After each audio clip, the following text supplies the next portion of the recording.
খবর শুনছেন প্রভাত সংবাদ চ্যানেল থেকে। আজ জানাবো পশ্চিমবঙ্গ দেশ ও বিশ্বের বাছাই করা গুরুত্বপূর্ণ 30টি তাজা সংবাদ। শুরুতেই জানিয়ে দেব সংবাদ শিরোনাম। ভোট দিতে পারেন না, কিন্তু দায়িত্ব পাহাড় সম। সুপ্রিম কোর্ট অফ ইন্ডিয়ায় ধাক্কা খেলেন বাংলার 65 ভোটকর্মী। অধিকার বনাম দায়িত্ব নিয়ে তুমুল বিতর্ক। মমতা থাকলে ফল অন্যরকম হতো, কল্যাণ ব্যানার্জির বিস্ফোরক দাবি। প্রথম দফার ভোট ফল নিয়ে জল্পনা তুঙ্গে। মধ্যরাতে গোপন বৈঠক, নরেন্দ্র মোদীর কৌশল। মুসলিম প্রতিনিধিদের সঙ্গে অজিত ডোভালের বৈঠক ঘিরে চাঞ্চল্য।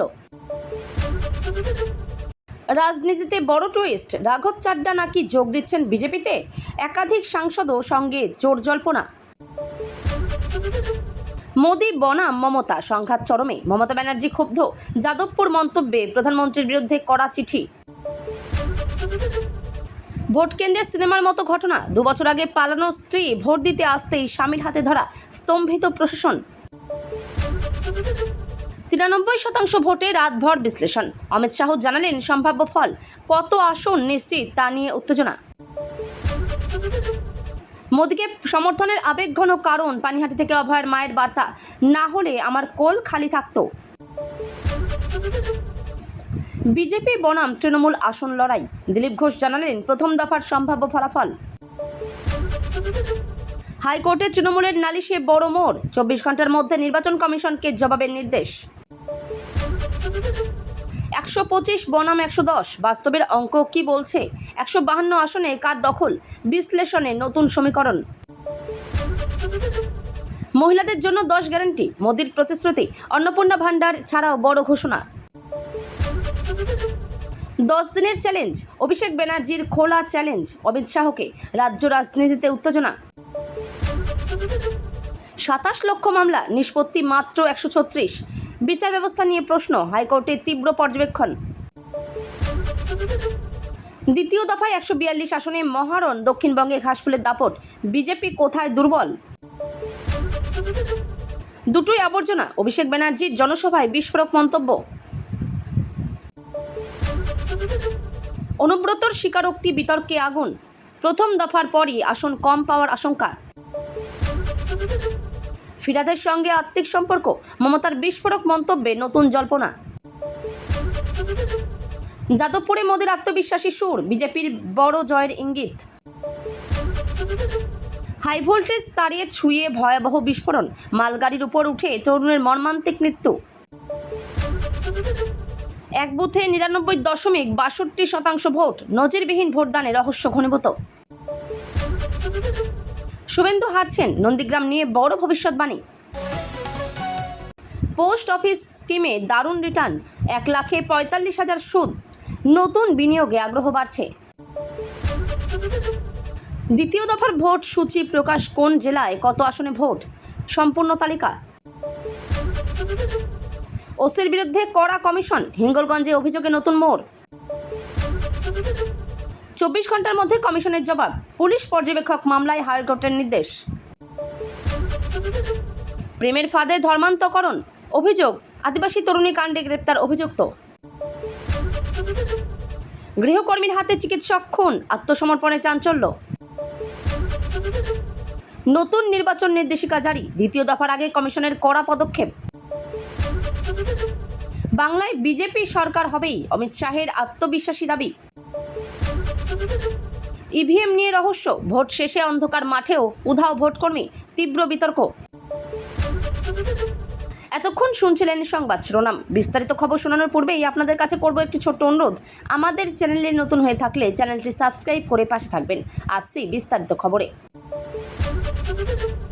বাংলার 65 জন ভোটকর্মীর একটি গুরুত্বপূর্ণ মামলা সম্প্রতি সুপ্রিম কোর্ট অফ ইন্ডিয়ায় বড় ধাক্কা খেয়েছে। এই ভোটকর্মীরা মূলত অভিযোগ করেছিলেন যে তারা নির্বাচনী দায়িত্ব পালন করলেও নিজেরা ভোট দেওয়ার অধিকার থেকে বঞ্চিত হচ্ছেন। তাদের বক্তব্য অনুযায়ী ভোটের দিন ডিউটির কারণে তারা নিজ নিজ বুথে উপস্থিত থাকতে পারেন না, ফলে গণতান্ত্রিক অধিকার থাকা সত্ত্বেও ভোট দেওয়া সম্ভব হয় না। এই বিষয়টি নিয়ে দীর্ঘদিন ধরে অসন্তোষ তৈরি হচ্ছিল প্রশাসনিক স্তরে। তারা দাবি করেছিলেন বিকল্প ব্যবস্থা রাখা হোক, যেমন পোস্টাল ব্যালট বা অন্য কোনো বিশেষ সুবিধা, কিন্তু আদালত এই বিষয়ে তৎক্ষণাৎ হস্তক্ষেপ করতে রাজি হয়নি।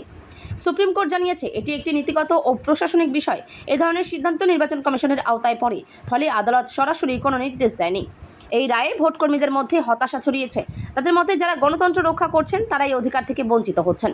অন্যদিকে নির্বাচন বিশেষজ্ঞদের মতে বিষয়টি জটিল হলেও সমাধান সম্ভব। অনেক রাজ্যে ইতিমধ্যেই কিছু বিকল্প ব্যবস্থা চালু হয়েছে। বাংলায় সেই ব্যবস্থা কেন নেই তা নিয়েও প্রশ্ন উঠছে। এই ঘটনায় নির্বাচন প্রক্রিয়ার মানবিক দিক নিয়ে নতুন করে আলোচনা শুরু হয়েছে।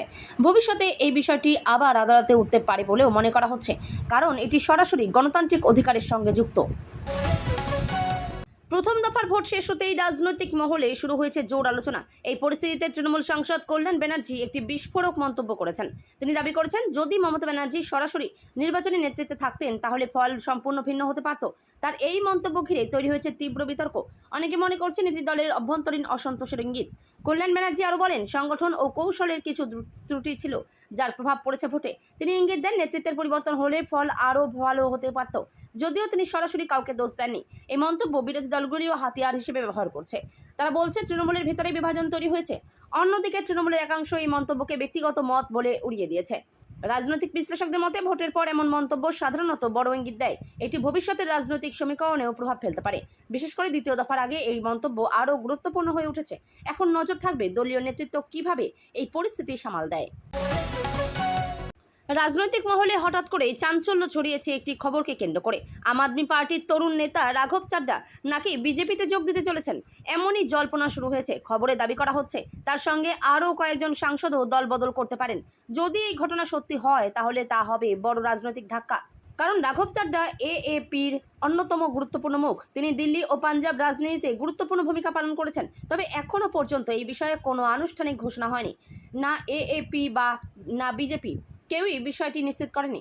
রাজনৈতিক মহলের একাংশ মনে করছে এটি হতে পারে কৌশলগত গুজব। নির্বাচনের সময় এমন খবর ছড়ানো নতুন নয়। অন্যদিকে কিছু বিশ্লেষক বলছেন, সাম্প্রতিক রাজনৈতিক চাপের কারণে দলবদল সম্ভব। যদি তিনি সত্যিই বিজেপিতে যোগ দেন তাহলে জাতীয় রাজনীতিতে বড় পরিবর্তন আসতে পারে। এটি এএপির জন্য বড় ধাক্কা হতে পারে। এখন সবাই অপেক্ষা করছে রাঘব চাড্ডার প্রতিক্রিয়ার জন্য। তিনি কি বলেন সেটাই নির্ধারণ করবে এই জল্পনার ভবিষ্যৎ। পরিস্থিতি দ্রুত বদলাতে পারে, তাই এই খবরের দিকে নজর রাখছে গোটা দেশ। প্রথম দফার ভোট গ্রহণে প্রায় 93% ভোট পড়ার খবর সামনে আসতেই রাজনৈতিক মহলে চাঞ্চল্য ছড়িয়ে পড়ে। এই উচ্চ ভোট শতাংশকে ঘিরে বিভিন্ন রাজনৈতিক দল নিজেদের মতো করে বিশ্লেষণ শুরু করে। বিশেষ করে বিজেপি শিবিরে গভীর রাত পর্যন্ত চলেছে পর্যালোচনা বৈঠক।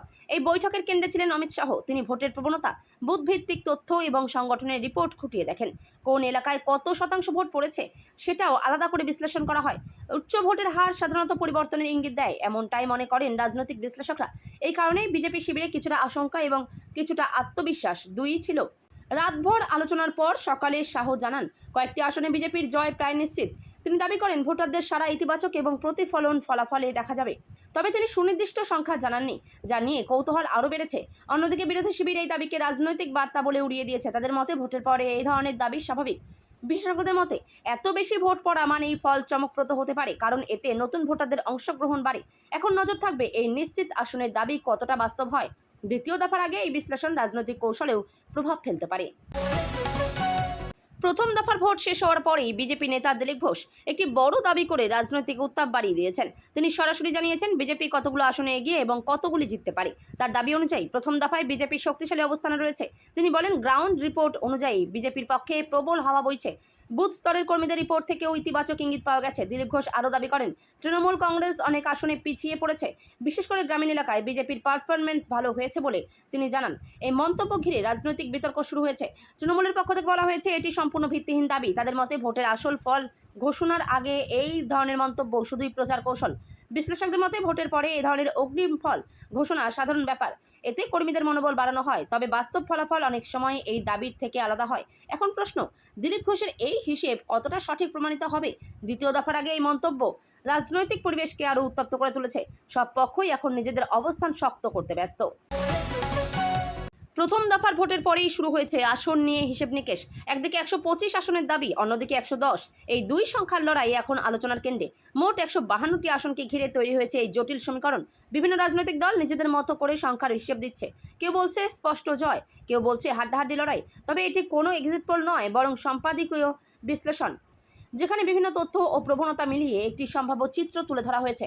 ভোটের হার, বুথের রিপোর্ট, আগের নির্বাচনের ফল সবকিছুই এই বিশ্লেষণে ধরা হয়েছে। বিশেষ করে কোথায় কার শক্ত ঘাঁটি, কোথায় দুর্বলতা তা বিশদভাবে দেখা হয়েছে। এই বিশ্লেষণে দেখা যাচ্ছে কিছু আসনে খুব কম ব্যবধানে ফল নির্ধারিত হতে পারে, যা পুরো নির্বাচনের চিত্র বদলে দিতে পারে। গ্রামীণ ও শহুরে ভোটের পার্থক্য এখানে গুরুত্বপূর্ণ ভূমিকা নিচ্ছে। এছাড়া নতুন ভোটারদের অংশগ্রহণও ফলাফলে প্রভাব ফেলতে পারে। বিশেষজ্ঞদের মতে এই ধরনের বিশ্লেষণ একটি ধারণা দিলেও এটি চূড়ান্ত নয়, কারণ প্রকৃত ফলাফল নির্ভর করবে গণনার দিনের উপর। তবুও এই 125 বনাম 110 সংখ্যা এখন রাজনৈতিক আলোচনার মূল কেন্দ্রবিন্দু। দ্বিতীয় দফার আগে এই অঙ্কই নির্ধারণ করতে পারে কৌশল ও প্রচারের ধরন। সব মিলিয়ে বলা যায় লড়াই এখনও খোলা এবং উত্তেজনা তুঙ্গে। অভিষেক ব্যানার্জির এই মন্তব্যকে কেন্দ্র করে তিনি সরাসরি কেন্দ্রীয় স্বরাষ্ট্রমন্ত্রী অমিত শাহকে নিশানা করে কড়া ভাষায় আক্রমণ করেন। অভিযোগ করেন গুজরাতের নেতা বাংলায় এসে ধমক দিচ্ছেন। এই মন্তব্য ঘিরেই শুরু হয়েছে রাজনৈতিক তর্ক বিতর্ক। তিনি আরও বলেন, বাংলার মানুষ বাইরের নেতাদের হস্তক্ষেপ ভালোভাবে নিচ্ছে না। রাজ্যের স্বার্থ ও সম্মান রক্ষার প্রশ্নও তিনি তুলে ধরেন। সবচেয়ে বড় বিষয়, অভিষেক শাহকে সরাসরি 10 দিনের খোলা চ্যালেঞ্জ ছুড়ে দেন। তিনি দাবি করেন এই সময়ের মধ্যে বাস্তব পরিস্থিতি প্রমাণ করে দেখাতে হবে। এই চ্যালেঞ্জ রাজনৈতিকভাবে অত্যন্ত গুরুত্বপূর্ণ বলে মনে করছেন বিশ্লেষকরা, কারণ এটি সরাসরি কেন্দ্র বনাম রাজ্যের লড়াইকে সামনে এনে দিচ্ছে। বিজেপির পক্ষ থেকে পাল্টা প্রতিক্রিয়াও আসতে শুরু করেছে। তারা বলছে এটি শুধুই রাজনৈতিক নাটক এবং প্রচারের অংশ। অন্যদিকে তৃণমূল কর্মীরা এই বক্তব্যকে সমর্থন করে মাঠে নেমেছে। বিশেষজ্ঞদের মতে নির্বাচনের আগে এই ধরনের মন্তব্য ভোটারদের প্রভাবিত করতে পারে। এই ঘটনা রাজ্যের রাজনৈতিক মেরুকরণ আরও বাড়িয়ে তুলেছে।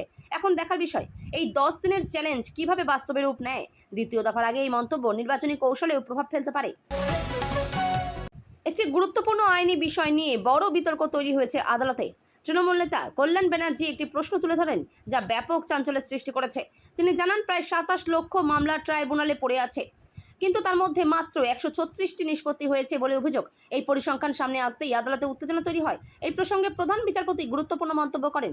তিনি বলেন, এই বিষয়টি নিয়ে হাইকোর্টে যাওয়াই সঠিক পথ, অর্থাৎ সরাসরি সুপ্রিম কোর্টে না এসে প্রথমে হাইকোর্টে আবেদন করতে হবে। এই নির্দেশ আইনি প্রক্রিয়ার একটি গুরুত্বপূর্ণ দিক তুলে ধরে। বিচার ব্যবস্থার ধীরগতির প্রশ্ন আবারও সামনে এসেছে। বিশেষজ্ঞদের মতে এত বড় সংখ্যক মামলা ঝুলে থাকা উদ্বেগজনক। এতে সাধারণ মানুষের ন্যায় বিচার পাওয়ার ক্ষেত্রে বিলম্ব হয়। অন্যদিকে প্রশাসনিক দিক থেকেও এই সমস্যা বড় চ্যালেঞ্জ তৈরি করে। এই ঘটনায় বিচার ব্যবস্থার দক্ষতা নিয়ে নতুন করে প্রশ্ন উঠেছে। তবে আদালত স্পষ্ট করেছে, সঠিক প্রক্রিয়া মেনেই এগোতে হবে। এখন নজর থাকবে হাইকোর্টে এই বিষয়টি কত দ্রুত শুনানি পায়। এই মামলা ভবিষ্যতে বড় আইনি দৃষ্টান্ত তৈরি করতে পারে। নন্দীগ্রামকে কেন্দ্র করে আবারও রাজনৈতিক উত্তাপ বেড়েছে। তৃণমূল নেতা কল্যাণ ব্যানার্জি একটি বড় ভবিষ্যৎবাণী করেছেন, যা নিয়ে শুরু হয়েছে জোর আলোচনা। তিনি দাবি করেছেন নন্দীগ্রামে শুভেন্দু অধিকারী পরাজিত হতে পারেন। এই মন্তব্য তিনি দিল্লিতে দাঁড়িয়ে করেন, যা রাজনৈতিকভাবে তাৎপর্যপূর্ণ। তিনি বলেন তার কাছে কিছু গোপন হিসেব রয়েছে, যার ভিত্তিতেই তিনি এই দাবি করছেন। এই বক্তব্য সামনে আসতে বিজেপি শিবিরে প্রতিক্রিয়া শুরু হয়েছে। তারা বলছে এটি সম্পূর্ণ ভিত্তিহীন এবং মনোবল ভাঙার চেষ্টা। নন্দীগ্রাম বরাবরই একটি হাই প্রোফাইল আসন। এখানে ফলাফল রাজ্যের রাজনীতিতে বড় প্রভাব ফেলে। বিশেষজ্ঞদের মতে এই ধরনের মন্তব্য ভোটারদের মানসিকতায় প্রভাব ফেলতে পারে, কারণ এটি প্রত্যাশা ও ধারণা তৈরি করে। অন্যদিকে তৃণমূলের সমর্থকরা এই দাবিকে ইতিবাচক হিসেবে দেখছেন। তারা মনে করছেন এবার নন্দীগ্রামে পরিবর্তন আসতে পারে, তবে বাস্তব ফলাফল কি হবে তা নির্ভর করবে ভোট গণনার উপর। এই মন্তব্য নির্বাচনের উত্তেজনা আরও বাড়িয়ে দিয়েছে। সব মিলিয়ে নন্দীগ্রাম আবারও রাজনীতির কেন্দ্রবিন্দুতে উঠে এসেছে।